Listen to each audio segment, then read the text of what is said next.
Ahorita mi plan es tener una casa propia, conseguir un buen trabajo, casarme, tener hijos, estudiar. Bueno, eso de los planes es tan particular para cada persona como a la esencia que cada uno de nosotros tiene. Pero de lo que sí podemos hablar es de cómo establecer una guía para desarrollar planes importantes en la vida. Por eso, precisamente por eso, invitamos hoy a el señor ingeniero Marco Urbina. Él es conferencista que también ha escrito bastantes libros al respecto. Así que, bienvenido. Un gusto estar con ustedes. Buenos días. ¿Qué es lo más importante? Porque ahora me quedé pensando, me llamó mucho la atención y lo comentábamos fuera de cámaras. Muchos podrían haber dicho, no, voy a esperarme a ahorrar y comprar un estuche de no sé cuántas tijeras, etcétera. Pero ella no. Ella se lanzó con un peine y una tijera. ¿Qué es lo más importante para hacer eso, el arranque, en algún proyecto? En principio, ella dijo clarito, hay que echarse a pista. Claro. Nosotros tenemos y manejamos normalmente muchos temores, pero dentro de lo que es importante, creemos y generalmente escuchamos que lo único que la gente planea son los viajes y las bodas. Eso es lo único que uno escucha a todo el mundo: voy a planear un viaje, tengo que planear la boda. A partir de ahí se nos olvida que el proyecto más importante que todos tenemos es nuestra vida y que ese proyecto requiere un planeamiento. Entonces lo primero es tomar la decisión de hacerlo. Definitivamente ese es el primer paso. El segundo es tener claro cuáles son los objetivos, qué es lo que quiero. Vos mencionaste 4 o 5 áreas de la vida en las que uno puede tener objetivos, pero normalmente nos cuesta mucho definir claramente cuál es el objetivo que queremos. Por ejemplo, mencionaste temas de educación, que quiero estudiar. Entonces, por un lado digo, quiero estudiar para tener una empresa, para trabajar fuerte, para hacer dinero.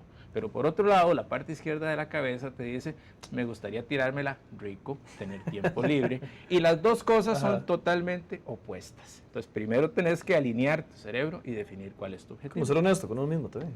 Sí. En primera instancia, poner todas las cartas sobre la mesa. Y finalmente, tenés que desarrollar los valores que te permiten crecer, que son los que yo mencionaba originalmente en mi primer libro, y que son los que te permiten honestidad, disciplina, responsabilidad, respeto. Te permiten ir creciendo como persona, ser una persona más competitiva y ser una persona más confiable. Pero ¿cómo hacer? Porque bueno, es muy sencillo, bueno, no es nada sencillo, pero uno dice, bueno, quiero efectivamente poner mi propia empresa. Bueno, pero es que me va a ir mejor si termino de estudiar primero. Y entonces tengo que, para terminar de estudiar, necesito, yo qué sé, comprarme un carro, porque no puedo llegar a la universidad si no tengo el carro. Entonces, claro, la lista del plan se va haciendo eterna de cosas que tengo que hacer antes de concretar el plan, que siento yo que de repente es lo que frena a la gente. Entonces, no empecé nada porque para tener la propia empresa tenía que tener el carro, tenía que tener la plata para la universidad, tenía que... tantas cosas que cómo hacer para efectivamente lograr concretar. ¿Cuál es el plan que tengo que hacer primero? ¿Cómo hacer para delimitar eso? Lo primero que tienes que hacer es conocerte a ti misma. O sea, tienes que saber exactamente a dónde estás hoy, cuáles son los recursos con los que contás, y a partir de ahí vas definiendo planes de largo plazo y planes de corto plazo. ¿En función de qué? De lo que se te puede permitir alcanzar. La vida es una carrera, yo diría injusta, en la que todos empezamos desde una posición distinta. Y para eso lo primero que tenemos que saber es cuáles son los recursos con los que cuento. A partir de ahí defino si mi objetivo es, por ejemplo, trabajar en un call center, pues puede ser mi objetivo de mediano plazo.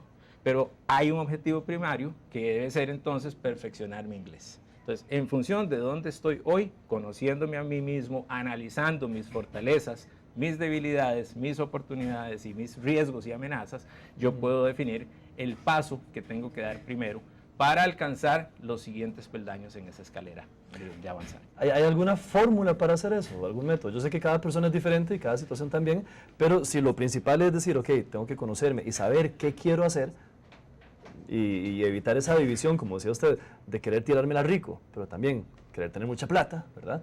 ¿Existe alguna especie de metodología que usted pueda decir como, ok, este es el plan para irme conociendo? Definitivamente sí. Hay todo un proceso, toda una metodología debidamente escrita, que es básicamente un paralelismo entre lo que es planeamiento estratégico empresarial trasladado al planeamiento estratégico personal. Como les decía, hay que fortalecer los valores que nos permiten desarrollarnos como personas competitivas. Luego hay que conocernos a nosotros mismos, hay que elaborar ese FODA, ese análisis, y finalmente elaborar un plan cuya estructura puede ser muy sencilla. Es qué, ¿Cómo, quién y cuándo? Esas son las 4 preguntas. Las clásicas que tenemos 4 que contestar. preguntas. 4 preguntas, exacto. ¿Y aplica igual para negocios pequeños o negocios más grandes? Podemos hablar de qué es la misma. Aplica igual. Bueno, no le digamos negocios, digámosle Digamos, proyectos. puedes tal vez. tener proyectos pequeñitos, las respuestas a las 4 preguntas son las mismas. ¿Qué va a haber? Mayor complejidad en cuanto a la cantidad de actividades que tenés que desarrollar para poder alcanzarlo y posiblemente más gente involucrada y más tiempo. Pero la estructura es la misma. Y lo más importante, tiene que quedar por escrito. Hay que coger una hoja y un papel y comprometerse. Yo, Marco Pena, me comprometo a que en este plazo voy a haber hecho esto, esto y esto en mi vida. Funciona decírselo a la gente, porque bueno, de repente yo llego y le cuento a Walter, tengo tantos planes y quiero hacer tantas cosas y voy a empezar por ponerme, no sé, alguna meta, digamos que no sea tan difícil de alcanzar. Pero bueno, la presión de que Walter me pregunte cómo te está yendo, ¿me ayuda o más bien hace que yo me eche para atrás? A ver, la Poner presión, testigos, dice. Ponerle testigos. la presión nunca ayuda, pero sí es importante compartirlo porque te compromete.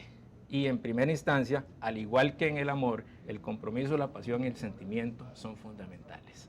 Entonces, el tener ese compromiso, no solamente interno, sino compartido con tu familia, con tus amigos, de alguna manera es ese motor que te sigue empujando a que hay que avanzar. Ya les a que hay dije, que no les voy a lograr. quedar mal.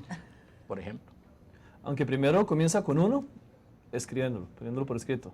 Después puede ser acertado llegar y compartirlo con seres queridos, familia, el cónyuge, amigos o amigas, etc. Y ahí uno ya como quien dice, se pone en evidencia y entonces queda listo. Queda listo para comenzar a trabajar. Cuanta más gente mejor. O sea, al fin y al cabo, el nivel de compromiso es mayor. Entonces, lo número 1 es ponerlo por escrito. Lo que pensamos, lo que discutimos, nosotros tenemos todos los días, permanentemente, un diálogo interno.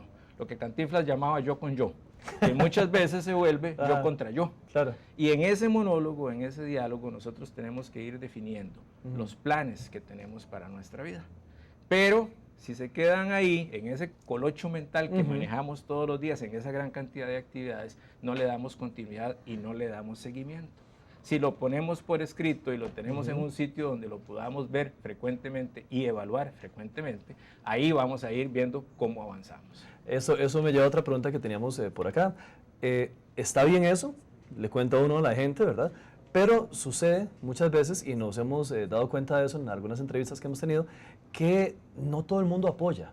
Que muchas veces las personas... No vas a poder. Muchas veces, mira, pero qué? ¿para qué? Entonces, teniendo eso como punto de partida, bueno, si puede comentarme un poco acerca de eso y de qué otras formas o de qué otras maneras no logramos las metas, por qué es que no lo hacemos. Pero me gustaría comenzar por ese, porque muchas veces uno hace eso, mira, voy a hacer esto y ese negocio no sirve. O mira, vos tan viejo ya hacer eso y todo. Tocaste un punto neurálgico, el apoyo. Ajá. Para toda actividad en la vida, sentirse apoyado es impulso. Si uno se siente solo, cuesta más, es más fácil desanimarse. Sin embargo, hay 5 razones por las cuales normalmente no alcanzamos nuestros propósitos, nuestras metas y deseos. Y siempre las pongo aquí para que no se me olviden. Yo lo llamo el PIPAP. PIPAP. La primera P es postergación. O sea, tenemos un sueño, tenemos un propósito, tenemos una idea y la vamos postergando. Quiero entrar a una carrera. Entonces digo, el próximo semestre, la verdad es que este semestre ando muy enredado. Y el próximo semestre llega y lo pasamos al que sigue. Claro. Y vamos postergando. Número 2, yo diría escasa investigación.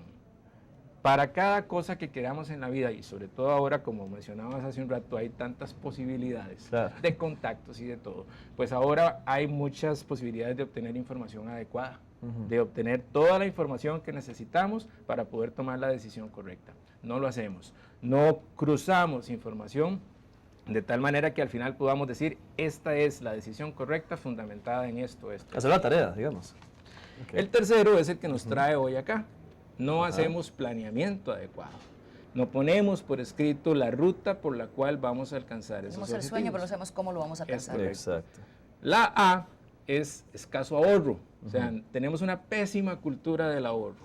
Y definitivamente el recurso más necesario normalmente para iniciar cualquier actividad es el recurso económico. Entonces, tener ahí un pequeño ahorro constantemente nos va a permitir tener con qué iniciar, echar a andar la idea. Y finalmente, muy poca perseverancia. Se nos presenta un obstáculo y entonces nos desanimamos y entonces empezamos a cuestionar si ese objetivo era el correcto, si estoy realmente yo en capacidad de alcanzar ese objetivo o no. Esas 5 cosas son las que en principio más nos detienen. Uno, para que nos propongamos metas comprometedoras, metas positivas, pero ante todo tenemos que proponernos metas inteligentes que nos vayan a ser de beneficio a nosotros y a nuestras familias. Reales, además, porque bueno, Total. también es importante, los sueños son sueños y uno puede soñar muchísimas cosas, pero bueno, de repente hay sueños que, ¿cómo hace uno para medir cuál sueño es real y cuál sueño es solamente un sueño?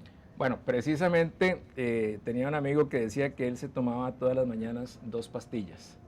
La de Ubicatex, que es precisamente, esta es mi realidad, yo estoy aquí, puedo ser una buena persona, puedo ser un buen estudiante, pero este es mi nivel y aquí estoy en este momento. Y la segunda pastilla era la de Positivón 5000, o sea, que es ese impulso para verdaderamente creer que puedo alcanzar, y ese apoyo que a veces no tenemos en los demás, para verdaderamente creer que puedo alcanzar mis sueños. Sueños y metas. La meta está posiblemente un poco más cerca que el sueño, pero lo que uno nunca debe hacer es dejar de soñar. Realmente esa meta ya lejana, esa visión de estructuralmente qué quiero llegar a ser, debe uno mantenerla permanente en la vida. Puede irla modificando, puede irle haciendo sus maquillajes, como me decían ahora hace un rato, pero hay que tener la visión en el largo plazo siempre. Antes